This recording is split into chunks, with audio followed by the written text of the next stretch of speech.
ए भैया थोड़ा इसका सेट करिए, देखिए होने वाला है।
वसुदेवसुतं देवं कंसचाणूरमर्दनं देवकी परमानन्दं कृष्णं वन्दे जगद्गुरुं मूकं करोति वाचालं पङ्गुं लङ्घयते गिरिं यत्कृपातमहं वन्दे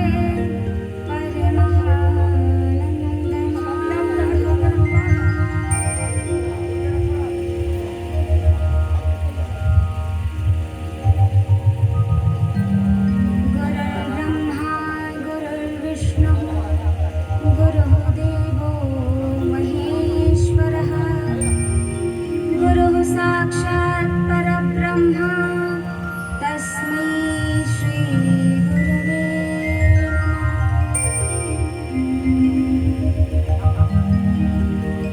योऽन्तः प्रविश्य मम वाचमिमां प्रसुप्तां सञ्जीवयत्यखिलशक्तिधरः स्वधाम्ना अन्याश्च हस्तचरणश्रवणत्वगादीन् प्राणान्नमो भगवते पुरुषाय तुभ्यं प्राणान्नमो भगवते पुरुषाय तुभ्यं नारायणं नमस्कृत्य नरं चैव नरोत्तमं देवीं सरस्वतीं व्यासं ततो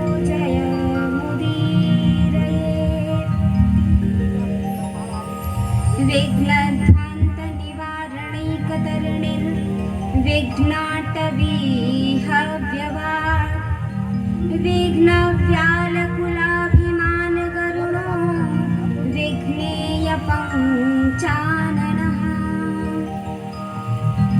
विघ्नो तुङ्गगिरिप्रभेदनमपि विघ्नाम्बुधो वाडवौ विघ्नाघौघघनप्रचण्डपवनः विघ्नेश्वरः पातु वः विघ्नेश्वरः पातु वः। अपने अपने घरन की सबका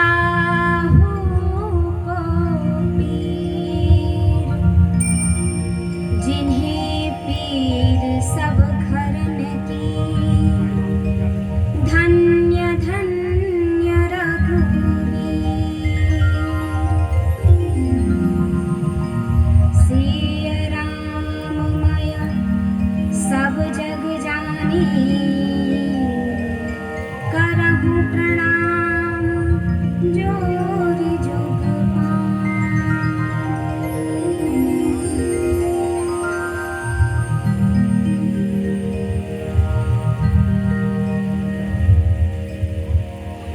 परात्पर अखिलेश्वर परब्रह्म सृष्टि के नियंता रचयिता भगवान श्री कृष्ण के चरणों में प्रणाम करते हुए सभी गुरु संत के चरणों में प्रणाम करते हुए यहाँ पर उपस्थित सभी ब्राह्मण श्रीमद् भागवत जी के पारायण पर बैठे हुए ब्राह्मण देवता एवं हमारे साथ सभी सरस्वती के समाराधक, संगीत के उपासक, संगीतज्ञ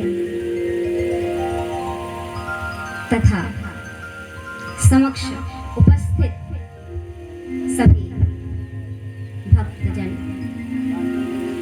प्रभु की इस रसमयी कथा का रसपान करने वाले श्रोतागण,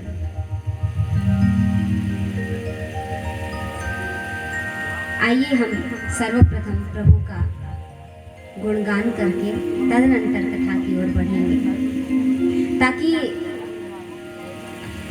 अब सब अपने अपने घर में इस समय होते हैं, तो अगर सो के उठ गए होते तो चाय का समय होता, या कोई अभी सो ही रहा होता, उठने के क्रम में होता। तो अगर ऐसा कुछ भी हो जो यहाँ पे लग रहा हो कि हम इस समय ये कर रहे होते, तो उन सभी से आपका मन हट करके प्रभु के संकीर्तन में, प्रभु के कथा श्रवण में आ जाए। हमारो धन राधा श्री राधा श्री राधा, हमारो धन राधा श्री राधा श्री राधा,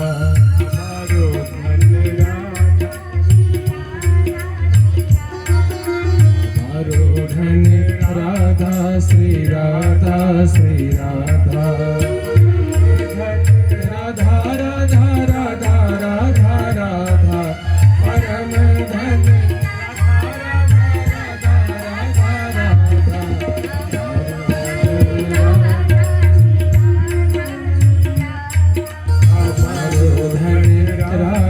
श्री राधा श्री राधा, राधे हमारो धन राधा श्री राधा श्री राधा।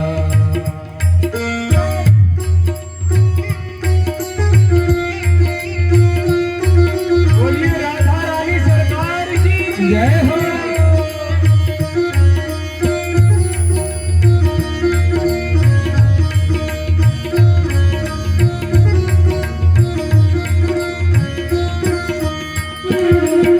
जीवन धन राधा राधा राधा राधा राधा, जीवन धन राधा राधा राधा राधा राधा, हमारो धन राधा श्री राधा श्री राधा, हमारो धन राधा श्री राधा श्री राधा। तालियों के साथ हरि बोल।